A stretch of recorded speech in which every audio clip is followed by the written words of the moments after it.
All right, well, let's take this up now with our guests. Mohamad Elmasry is chair of the journalism program at the Doha Institute for Graduate Studies. He joins me here in the studio. And also with us is Nabil Mikhail, who's professor of political science at George Mason University in Washington. George Washington University, I should say, in Washington. Thank you so much for being with us, both of you. Let me start with you, Mohamad Elmasry. Why is the credibility of this election so in doubt? Well, as your introduction talked about, you have several candidates who have been systematically eliminated. The only candidate who's been allowed to remain in the race is a token figure. He himself is a Sisi supporter. The day that he declared his intention to run, his profile picture on Facebook was of Abdel Fattah al-Sisi himself. He had been campaigning for al-Sisi. All of the media narrative is in Sisi's favor. It's completely propagandist one way. So those are some reasons. Let's bring in Nabil Mikhail in Washington. Nabil, would you agree with that? Many people say this is a farcical election that's meant for consolidation of power, that it's not legitimate in the eyes of the international community. Would you agree with that? The question is not one of legitimacy. The question is one of Egypt's stability. So let us just make an outline. First of all, the election will take place. No one was able to impede it. Second, it will acquire a degree of legitimacy on an international and regional level because you cannot nullify it. Thirdly, it reflects a mood of satisfaction and basically even a conservative attitude on the part of millions of Egyptians because just they do not want to venture into any political unknown at this moment. But there is something very, very important about the other candidate, which I regret that no one talked about him. His father was a very famous student leader back in the 1940s at Cairo's University College of Engineering. He won a seat in the Egyptian parliament from an area in central East Cairo. And then he inaugurated a very important movement in Egyptian politics called Al-Tali'a al-Wafdiyya, or the Wafd Vanguard. Right. But he's still a supporter of President Sisi, is he not? Yes, but there is something, I mean, actually, he's a very good friend of Gamal Mubarak, but there is a very important thing, which is that he has a long affiliation with Al-Wafd party, which is the middle-class nationalist party in Egypt. So for his party of ancestors not to back him means that not just, like, say, complacency, no, but an attitude on the part of the liberal parties in Egypt to stay quiet, just be patient. Let Sisi finish another term, restore a degree of stability, and then competition could ensue. So he stands representing an important institutional arrangement in Egyptian politics that could be an important player in few years. Let's hear from Mohamad Elmasry. What do you respond to that? He says, Nabil says that this is a legitimate election and let Sisi do what he can for Egypt. Give him some more time, basically. That would be perhaps the view of many Egyptians today, no? Right. Well, I mean, I think the election, I mean, he's right. I mean, the election will be recognized by the international community and will have legitimacy in the same way that 30 years of Mubarak elections had legitimacy or Saddam Hussein elections had legitimacy. Everyone in the international community knows that it's not democratic, that it's a sham. I think the elephant in the room is the degree to which Abdel Fattah al-Sisi is scared, is anxious about something. Why else would What is that, voter turnout?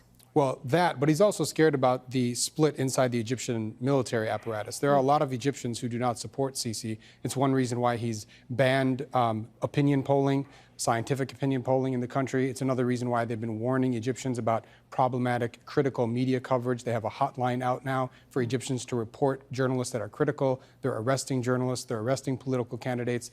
This is all an indication of, that he's paranoid, that he's scared, that he's anxious about something. Nabil Mikhail, President Sisi has emphasized security and stability. He's done so for the past few years. He claims to have brought security and stability in his 4-year presidency, but he's struggled to defeat ISIL in the Sinai Peninsula, for instance. Are Egyptians really happy with the direction the country is taking when it comes to security, for instance? Yes, I mean, more or less they approve it because they know that the Egyptian army is mightier than any terror group. But the question is, for me, are two things. First of all, how can you organize a competition within the framework of Egyptian politics? Right. I look at Egypt now in 2018, similar to what happened in France 60 years ago, when de Gaulle won the election in 1958, inaugurating the Fifth Republic with close to 80% of the vote. Right. I'm sure that El-Sisi will exceed 90%. But this is the most populous country in the Arab world, sir. It's very difficult for people to understand how there could only be one contender, one opponent to President Sisi when we're in the biggest country in the Arab world. What happened to all the other candidates? This is the important question that I was going to ask now. Let me put it, how to organize a competition in Egyptian politics. So suppose today we hear that Musa got, say, 2 to 3 million votes. As a matter of fact, Al-Ahram said that they expect Musa to get 22 million votes. But El-Sisi won over 20 million votes against Sabahi 4 years ago. The question for me is not 2018. The question for me is 2022. What will happen after the lapse of 4 years? Will Sisi run for a third term? That is the big question, isn't it? Some objections. Right. Well, Mohamad Elmasry, what do you think is going to happen? I agree with you. Well, what is going to happen in 4 years? He said that he wouldn't run for after a second term. Right. Is that going to change if he wins this election? Are we going to see some constitutional maneuvering going on, as some people would say? He's been working hard to consolidate power. I think that will continue over the next 4 years. And I think you can expect the Constitution to be amended to allow for a third Sisi term or even a lifetime term. Let's talk about, we often hear about the security. What about economically? Has he performed well economically in these last 4 years? Some of the macro level indicators show that the Egyptian economy is slowly reviving as a result of some of these IMF induced reforms. But at the micro level, the average Egyptian is really struggling. Poverty indicators have all gone up. Inflation has increased while earning power has remained stagnant or gone down. Acute poverty continues to plague Egypt, and I think that's something that Sisi is going to have to contend with. And his major economic project, the Suez Canal project, has failed to generate anywhere near the kind of income that he promised. Okay, Nabil Mikhail in Washington, I'll give you the last word. What would you like to see President Sisi accomplish over the next 4 years? You say give him time. The Egyptians should be patient. What do you think should be his priority?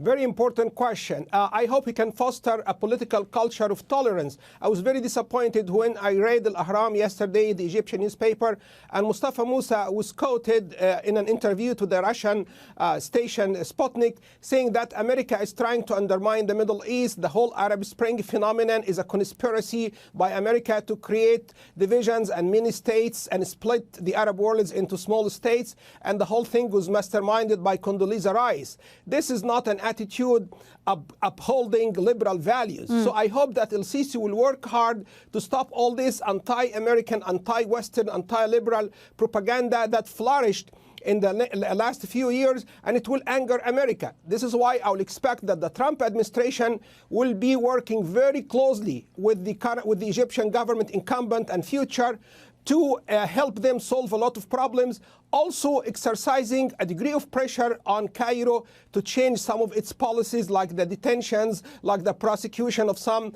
political opponents, and not the least, these rumors about an American conspiracy to undermine the Middle East. Okay, thank you very much for sharing your views with us. Nabil Mikhail in Washington and Mohamad Elmasry here in Doha with us on the News Grid. Thank you both. Let's now see how this election is playing out online. Andrew Chappell is on our Egypt desk this week. Give us a snapshot of the discussion online. What are people saying about this election? Well, following on this first day of voting, there's two kind of dueling hashtags that we've been watching throughout the day, both of which have been trending on Twitter across Egypt. Now, the top hashtag roughly translates to, "We are going to finish the journey." That, of course, encourages people to go out and vote. And in the past few hours,